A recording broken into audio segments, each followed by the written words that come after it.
Assalamualaikum majikan. Di misi kali ini nih Babu mau membahas sebuah kasus yang Babu juga sebenarnya taunya dari kalian ya, requestan dari kalian semua. Yang mana ini tuh bukan cerita kriminal yang dar-der-dor kayak kemarin yang sampai bikin mual saking gilanya ya. Yang pas Babu baca komen-komennya juga kalian banyak yang nggak sanggup dengernya emang. Makanya kita chill dulu nih, meredakan otak dan mental kita, dimana di sini nggak ada yang sampai apa kehilangan nyawa ataupun berdarah-darah gitu, nggak ada. Tapi namanya Mrs. Things itu kan tetap seru dan penuh plot twist yang harusnya sih kalian nggak bisa nebak. Dan sebenarnya kasus ini juga cukup relate sama keadaan sekarang yang sangat mungkin bisa menimpa siapa saja. Mungkin termasuk para majikan semua. Dimana ada seseorang yang diteror via online ya selama bertahun-tahun oleh sosok misterius yang ternyata sosok tersebut adalah twist. Pasti kalian kegocek banget nih sama ceritanya. Langsung aja ya, ikan cucut, lanjut! Kasus ini tuh bermula di sekitar bulan Oktober 2020 yang menimpa dua orang remaja 14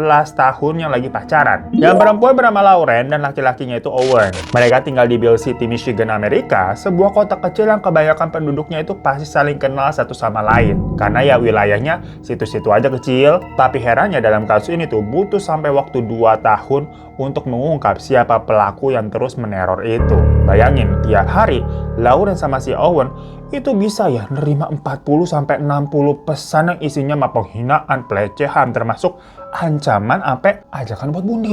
Bener-bener mengganggu banget lah. Anak umur 14 tahun dapat teror begitu setiap hari nih.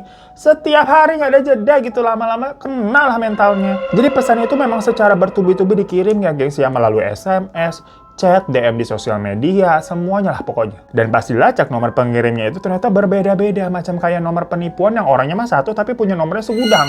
Udah kita blok nih, tutup aja nelpon pakai nomor lain.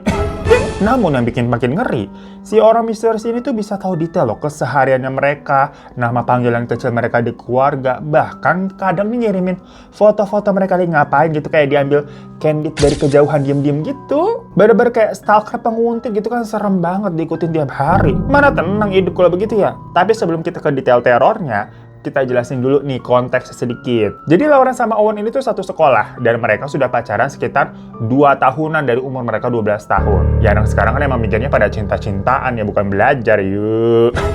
Lauren sendiri digambarkan sebagai anak yang chill aja, nggak neko-neko, karena dia memang nggak suka menjadi pusat perhatian. Sementara kalau Owen, kebalikannya, dia suka banget bersosialisasi dan punya banyak temen. Pokoknya ini Owen cukup populer lah di sekolah. Bisa dibilang mereka berdua nih saling melengkapi. Ya memang teman-teman mereka juga menganggapnya pasangan ini tuh sebagai couple goals. Karena yang satu cantik, satunya ganteng, satunya introvert nih bisa ngerem si extrovert. Sebaliknya si introvert juga nggak terlalu diam-diam baik karena dibawa sama extrovert begitu. Saling melengkapi. Bahkan kedua orang tua masing-masing ini udah saling kenal. Terkadang tadi kan memang di kota tersebut orang-orangnya pasti pada kenal. Dan orang tua mereka oke-oke aja nih mengetahui anak mereka pacaran satu sama lain. Sampai suatu hari, Lauren dan Owen tiba-tiba diundang masuk ke sebuah grup WhatsApp yang isinya cuma 3 orang. Jadi Lauren, Owen, sama ada satu nomor yang nggak mereka kenal. Dan nomor misterius itu tuh ngebuka obrolan yang bunyinya the best day ever, hari terbaik yang pernah ada. Pertanyaannya pas ngeliat begitu kan, ini nomor saha ya teh? Karena dari Lauren dan Owen ini sama-sama nggak kenal, nggak tahu itu nomor siapa. Nah di chat berikutnya, si nomor misterius ini tuh nulis, cuma salah satu dari kalian aja yang bakal kepilih masuk kandidat homecoming prom night. Ya jadi itu kayak acara prom night ya, acara perpisahan sekolah, dimana nanti ada pemenang cowok sama cewek terpopuler lah di acara tersebut. Nah si nomor misterius ini tuh bilang kalau kemungkinannya yang kepilih jadi homecoming tahun ini adalah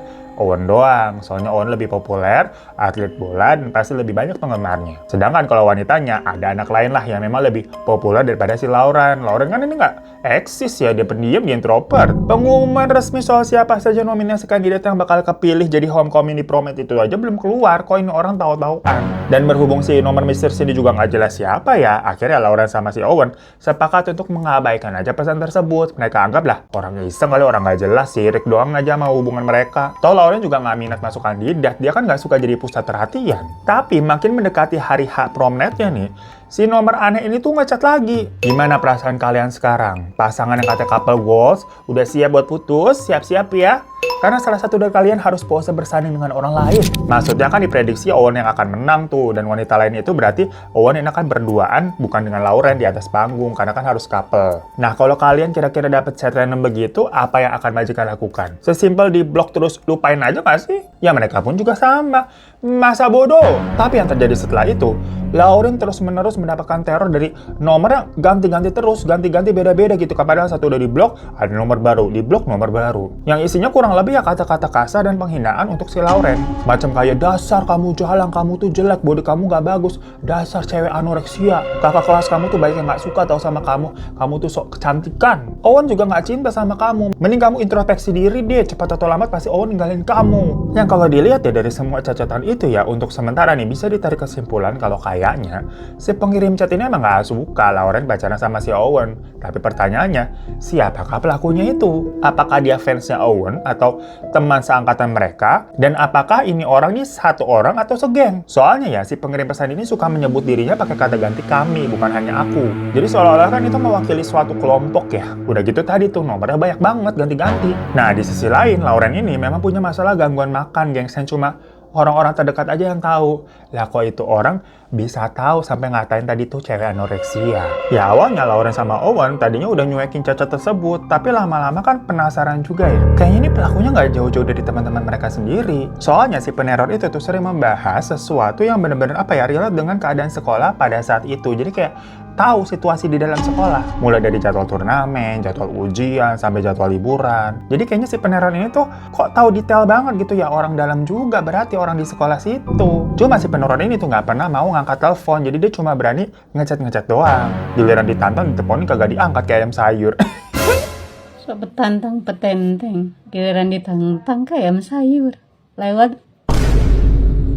Dan memang akhirnya teror-teror chat tersebut tuh lebih sering ditunjukkan untuk ke si Lauren ya ketimbang ke Owen. Tapi ya ujung-ujungnya maksudnya berimbas ke Owen juga karena dia tuh di framing seolah-olah jadi tukang selingkuh yang sering check-in hotel sama cewek-cewek. Dan itu tentunya membuat si Lauren jadi overthinking. Jangan-jangan Owen beneran selingkuh gitu loh. Ya gimana lama-lama nggak overthinking kalau setiap hari diteror 60 chat modelan dibilang kayak kamu tuh jelek, nggak pantas buat Owen, pantesan Owen milih cewek lain, kamu tuh terlalu kurus, pantas sih Owen memilih wanita yang lebih seksi begitu. Seolah-olah kan berarti si Owen ini diam-diam selingkuh ya. Nah gara-gara chat tersebut, Lauren sama si Owen yang tadinya mah akur-akur baik ya, jadi sering berantem. Mereka sih udah coba men-share masalah ini ke teman, orang tua, sampai ke kepala sekolah. Karena jatuhnya kan bisa dibilang cyberbullying. Dan banyak juga yang udah bantu cosplay menjadi detektif dadakan gitu kan, ala-ala pakai cara klasik, gengs. Misalnya nih, mereka curiga sama si A.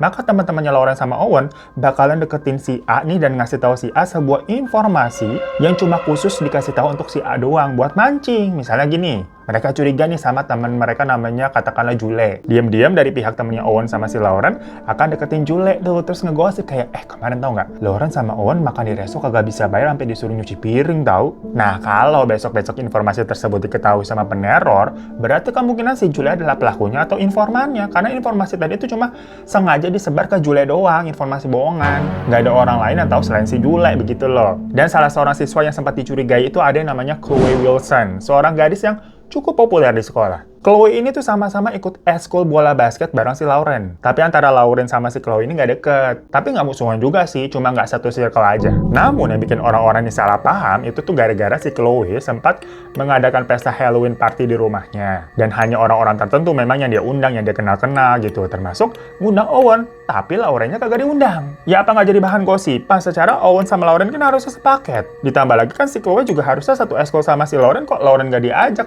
malah yang diundang si Owen gitu kan. Jangan-jangan nih si Chloe mau menggatal.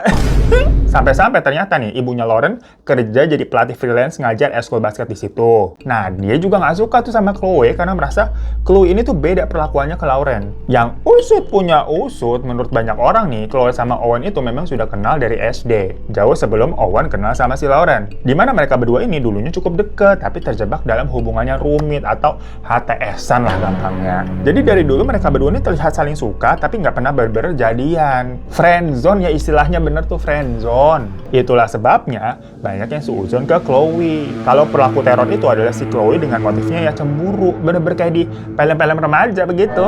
Nah, Chloe sendiri yang lama-lama merasa dicurigai, dia nyadar kan, kesel, dan akhirnya sampai dengan sukarela nih ngasih handphonenya ke Owen. Ya sebenarnya namanya handphone itu kan privasi ya, tapi karena dia udah gerah nih, dituduh sebagai pelakunya, jadi si Chloe bilang ke Owen, ini lu pegang HP gua aja seharian gak apa-apa, lu pasti ini, apakah iya gua yang meneror lu?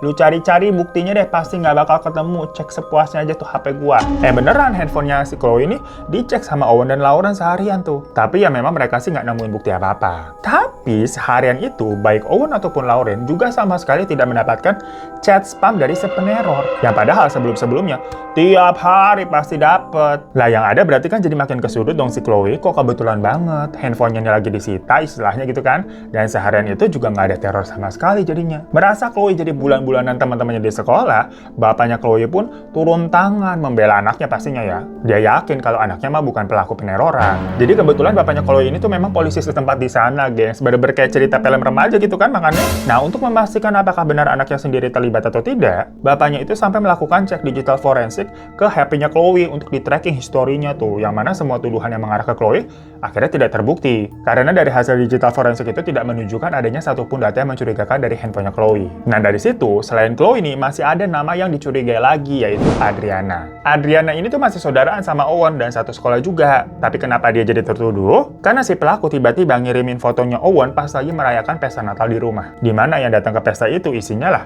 cuma keluarga deket doang. Ya dari sini berarti kemungkinan pelakunya adalah keluarga dari pihak Owen dong. Rumit nih cocok loginya nih. Tapi di sini memang ada sedikit konspirasi, gengs. Jadi katanya dulu Adriana ini sempat ada momen dikerjain sama Chloe. Macam kayak cewek populer ngerjain cewek cupu begitu loh. Nah, makanya konspirasinya di sini adalah si Adriana ini tuh mau balas dendam ke Chloe. Jadi dia sengaja menyeting seolah-olah Chloe adalah pelakunya agar dihujat sama satu sekolah tuh, di-brandingin kalau si Chloe ini jadi jahat, cemburu gitu kan atas percintaannya Owen sama Lauren nggak terima. Perkara ya dia punya rasa mungkin ke Owen. Padahal ternyata di balik itu pelaku sebenarnya ya si Adriana. Ada aja gitu teori cocok loginya ya. Tapi lagi-lagi semua tuduhan ke Adriana ini nggak terbukti. Dicari-cari lagi nih, kira-kira orang yang mencurigakan siapa ya? Tapi ujung-ujungnya teman-temannya Lauren sama Owen menyerah buat main detektif dadakan. Dan menyarankan mereka untuk udahlah kalian cerita ke orang tua sama pihak sekolah aja, udah kita bingung. Ya udah akhirnya mereka pun lapor ke pihak sekolah, di mana kepala sekolah ini menanggapinya serius. Karena hal ini jatuhnya udah meresahkan memang. Tiap hari diteror begitu kan, kalau kita bahas semua isi teror pesannya kayak apa, sampai besok belum kelar kali ya. Makanya tadi Chloe ini sempat tertuduh kok ya bisa pas dari setiap hari diteror nih tiba-tiba ada satu hari si peneror diem aja di saat handphonenya Chloe dipegang tuh. Nah, kepala sekolah setelah mendapatkan laporan seperti itu, dia punya ide. Dibilang nanti kalau ada chat yang masuk di jam sekolah, kasih tahu saya. Nanti sekolah akan memantau dari seluruh CCTV yang ada untuk memastikan, mohon maaf, masuk angin gengs, namanya kita lembur mulu. Tadi sampai mana tuh? Nanti sekolah akan memantau seluruh CCTV untuk memastikan siapa saja yang memegang handphone pada saat chat tersebut dikirim. Seru banget sampai sekolah turun tangan. Dan akhirnya penyelidikan internal di sekolah pun dimulai. Operator yang melihat CCTV ini mulai nyari tahu nih siapa aja yang punya potensi ngirimin chat teror tersebut di jam-jam sekolah. Tapi ya susah ternyata, karena pada praktiknya waktu bener tuh ada chat-chatan dikirim pas di jam sekolah, pas dilihat di CCTV, lah banyak bener orang yang megang handphone gitu kan. Perkara memang di sekolah itu bebas orang mau megang handphone. Jadi pas di waktu yang bersangkutan ada yang lagi main game, ada yang YouTubean, ada yang TikTokan, ada yang chatan sama temennya siapa ya. Repot. Dan karena itu si peneror ngeledek yang kirim chat kayak yang dilakukan kalian tuh bodoh gitu. Dia yakin dia nggak mungkin bisa ketangkep. Pokoknya dia bilang akan terus menghancurkan kehidupan Lauren yang menurut si pelaku nih memang nggak layak untuk hidup. Ya pokoknya isi chatnya memang penuh intimidasi banget ya majikan ya. Dikata-katain terus itu si Lauren kayak gara-gara kamu tim basket sekolah kita jadi kalah, kamu bener-bener payah, semoga leher sama kaki kamu patah, kamu cepat mati, begitu. Atau dia juga sering tuh ngirim foto-foto Lauren udah diedit gitu kan, ditempolin emoji muntah lah, ditambahin tulisan-tulisan kasar lah. Tapi yang paling merasakan adalah chat-chat yang mengarah ke ajakan buat bundir. Kayak, Lauren, Owen tuh bilang kamu itu cewek nggak berguna. Hidup Owen akan lebih baik kalau kamu mati. Lompat dari jembatan gitu. Kamu nggak layak hidup. Kamu lebih baik mati. Sementara kalau si Owen itu dapat cerita kayak Lauren itu nggak pantas hidup. Kamu ngapain sih mau sama dia gitu? Lauren itu tuh manusia nggak berguna, manusia sampah. Jauhi dia. Keren banget nggak sih ya? Tiap hari loh ini masalahnya, lama-lama kan jengah juga. Lauren sama Owen pun udah sempet kayak nanya ke pelaku, lu maunya apa sih? Bilang, ngomong, stop ganggu kita. Tapi dibalik sama pelaku, ya kami maunya Lauren mati. Sebenarnya banyak yang berkomentar kayak, ya udah sih nggak usah ditanggepin gitu loh. Walaupun itu memang catatannya kasar, tiap hari segala macam, ya udah diemin aja. Nanti paling nggak si pengirim juga capek. Nah tapi ini kasusnya kan apa kabar dunia sudah gila. Masalahnya si pengirim ini kagak capek-capek. Pesan teks tersebut tuh selalu masuk tiap hari tanpa jeda, guys. Bener-bener tiap hari ini sampai puluhan bahkan ratusan nggak kenal waktu. Nggak jarang, tau-tau jam 2 pagi, jam 3 pagi. Dan itu nggak jeda tiap hari. Ya karena makin lama sudah sangat mengganggu dan ancamannya juga makin ekstrim. Karena makin lama kelihatan kalau targetnya ini lebih ke Lauren ya berarti daripada si Owen. Yang ditakutkan adalah memang awalnya pelaku hanya terlihat apa ya cuma sekedar berani ngechat doang, tapi nggak menutup kemungkinan tahu-tahu kalau dia lagi gila kali ya melakukan serangan fisik. Apalagi kan orang ini kayak bener-bener tahu keseharian si Lauren lagi ngapain, lagi di mana begitu kan. Makanya keluarga Lauren memutuskan untuk bikin laporan ke polisi. Jadi sebenarnya antara Lauren sama Owen itu nggak cuma diem-diem baik ya, mereka ini terbuka ke semua orang menceritakan apa yang terjadi. Dalam sebulan pertama sejak masalah ini muncul aja kan mereka cerita tuh ke teman-teman, akhirnya dibantuin kan, tapi nggak nemu juga pelakunya siapa,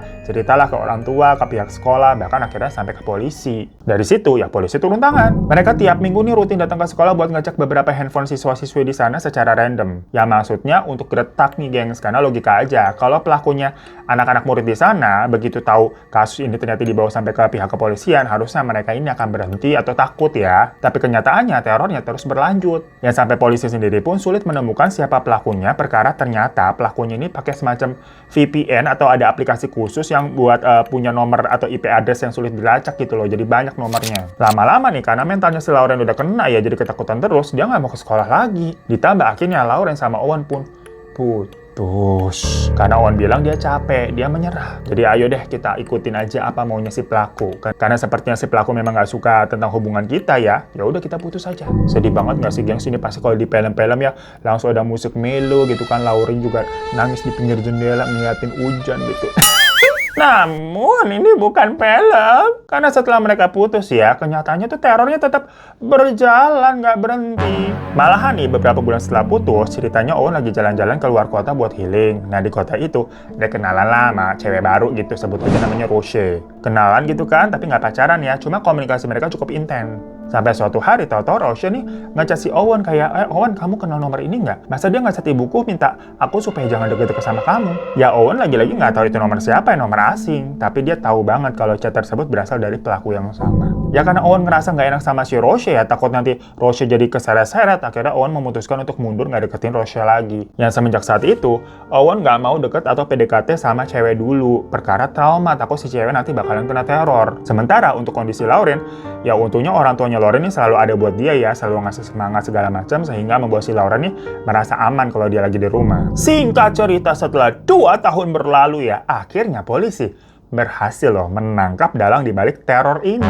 Aduh gengs, seru banget ini. Siap-siap ya, coba kalian bisa nebak gak? Pokoknya akhirnya kasus ini tuh bisa terpecahkan perkara FBI sampai turun tangan pada April 2022. Bayangin, kasus yang awalnya macam kayak permasalahan remaja sepele ya, tapi karena ini nggak berhenti-berhenti, intens selama 2 tahun nggak stop ya, tiap hari lanjut terus. Ratusan nomor nggak terkenal, ratusan nomor nggak dikenal gitu kan. Akhirnya ya udah FBI turun tangan. Jadi di awal tadi setelah beberapa kali polisi suka ngecek handphone para siswa, mereka kan sebenarnya mulai clueless ya untuk menemukan siapa pelakunya. Tapi satu hal yang mereka tahu, si pelaku ini jelas pakai semacam aplikasi nomor anonim gitu yang pakai VPN. Jadi yang dilakukan FBI adalah mereka ngedatengin nih beberapa kantor yang menyediakan memang jasa aplikasi nomor anonim. Harapannya adalah salah satu kantor itu tuh yang mereka datengin ada nih yang aplikasinya dipakai sama si pelaku. Nah di sini konteksnya karena FBI sudah turun tangan langsung, kantor-kantor yang didatengin itu tuh nggak bisa bilang apa-apa, maksudnya harus kooperatif. Karena kalau mereka nggak mau kerjasama ya mereka ini bisa dituntut karena menghambat penyelidikan, karena jatuhnya ini udah FBI yang memang masuk ke ranah kriminal yang berat.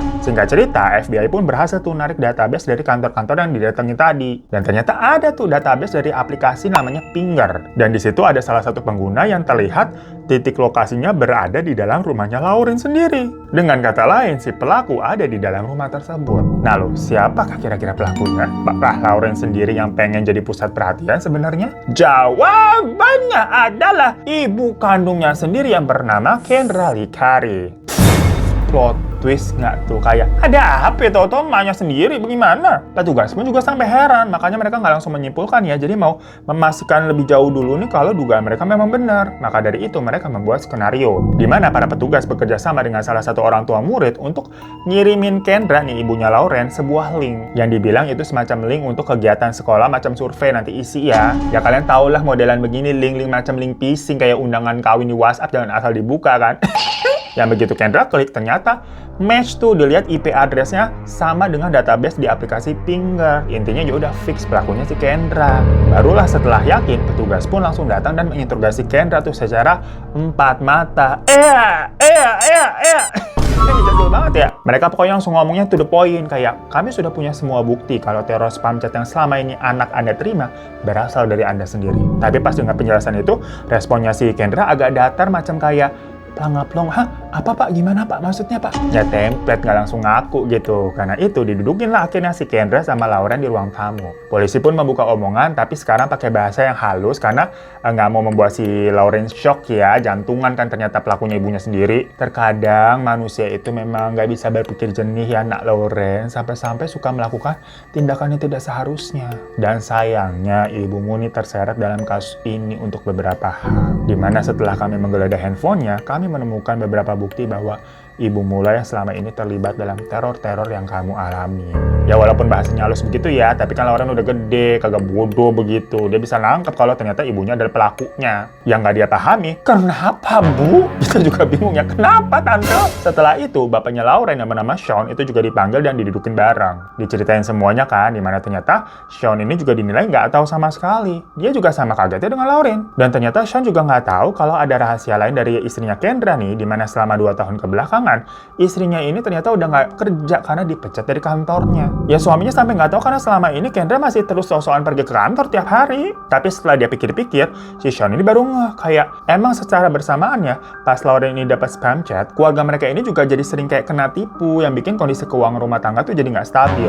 Perkara si Kendra waktu itu pernah ngajakin untuk katanya mau beli mobil baru, ngasih DP gitu kan. DP-nya udah dikasih nih sama suaminya, tapi kok mobil nggak datang-datang. Dibilang katanya kena tipu, marketingnya kabur. Ya udah tuh. Terus Kendra ngajakin lagi, kita investasi di kripto yuk. Duit tuh dikasih sama suaminya, tapi tahu-tahu habis, dibilang katanya merugi. Sampai si Kendra bilang katanya akun banknya diretas orang. Terus saldo tabungannya habis dan malah dia ini nuduh si pelaku yang neror anaknya yang melakukannya. Ya ternyata semua itu cuma akal-akalnya Kendra doang karena dia udah nggak punya gaji ya. Jadi supaya suaminya terus tuh yang keluar uang. Jadi dia dapat gaji tapi dari uang suaminya. Perkara dia nipu suaminya. Dan Sean di situ bilang ke polisi kalau Kendra ini memang punya 2 handphone. Yang dia kira itu ya handphone pribadi sama kerjaan doang. Awalnya Kendra nggak mau ngasih handphone yang keduanya itu kepada polisi, sampai akhirnya diancam sama polisi kalau ya kita udah megang surat penggeledahan, tinggal lu mau nyerahin apa enggak. Akhirnya mau nggak mau Kendra nih menyerahkan, dan ternyata dia sembunyiin di luar rumah ditumpuk pakai balok kayu begitu. Yang pas dibuka handphone ya udah bener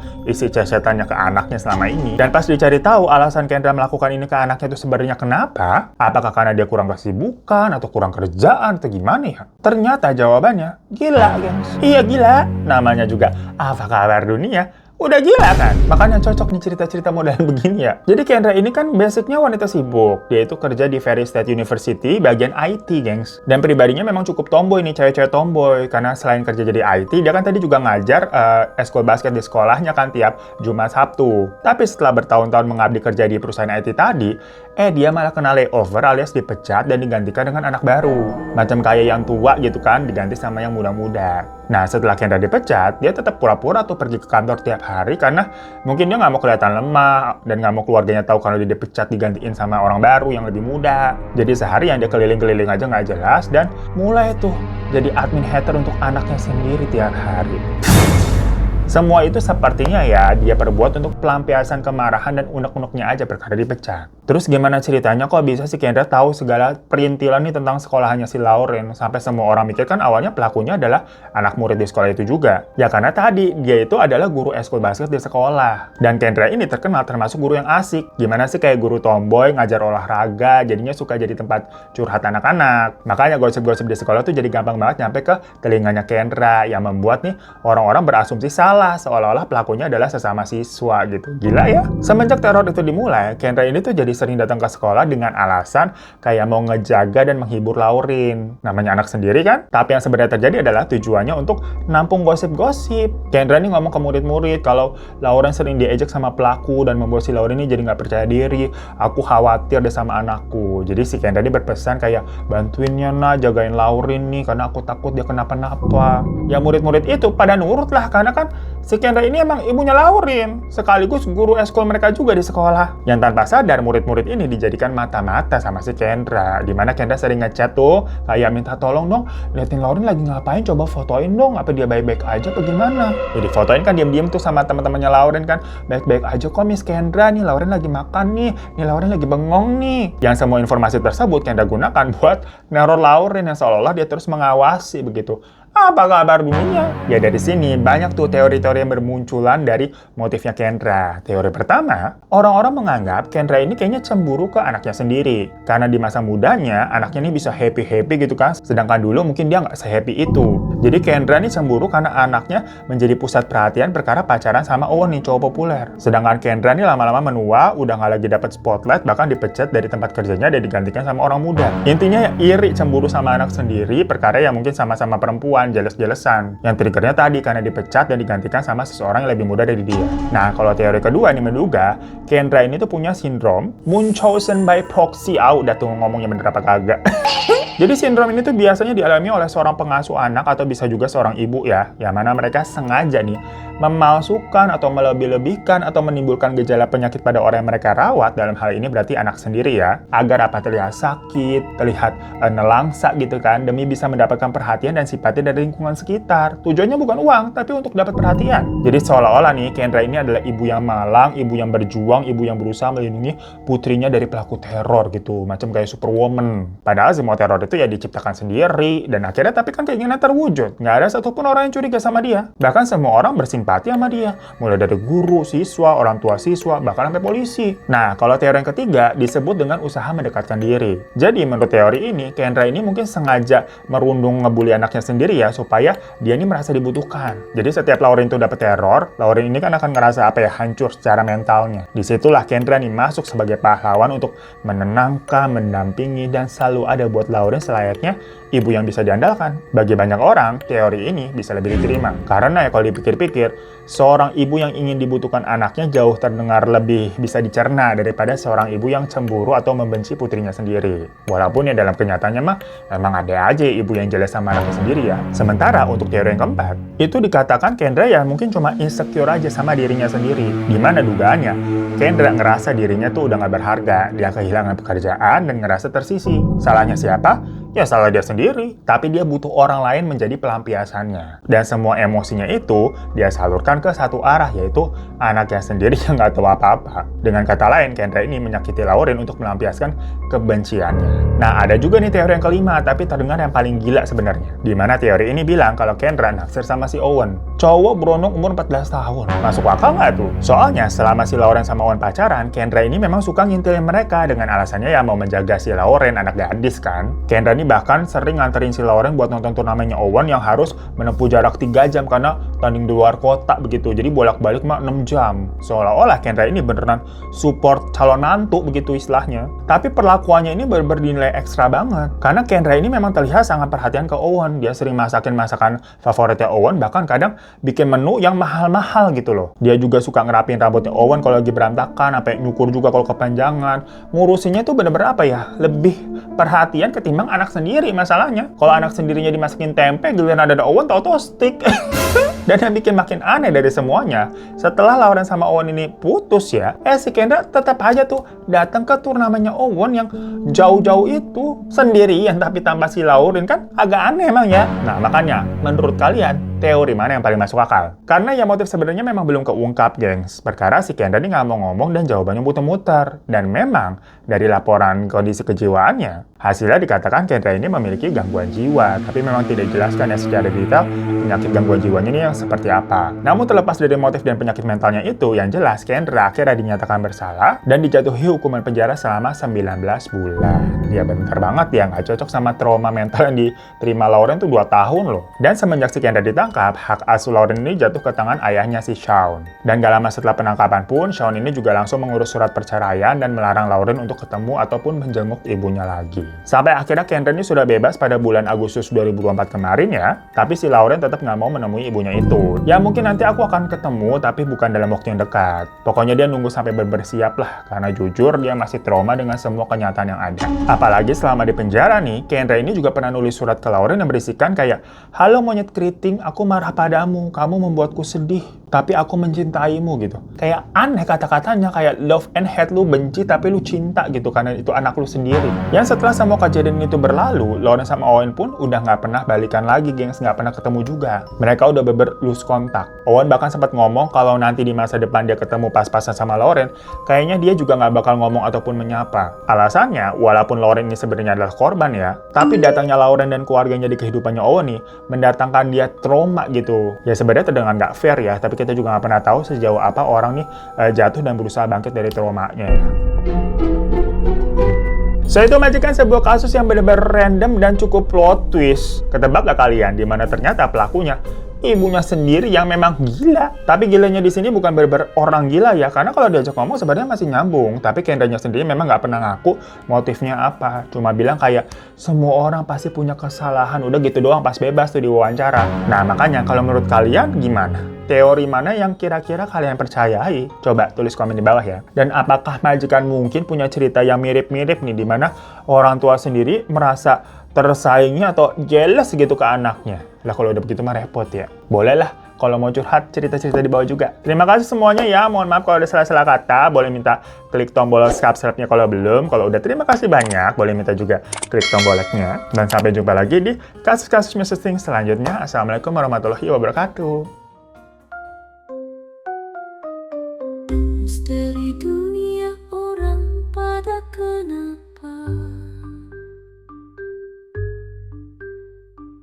Misteri dunia memang sudah pada gila.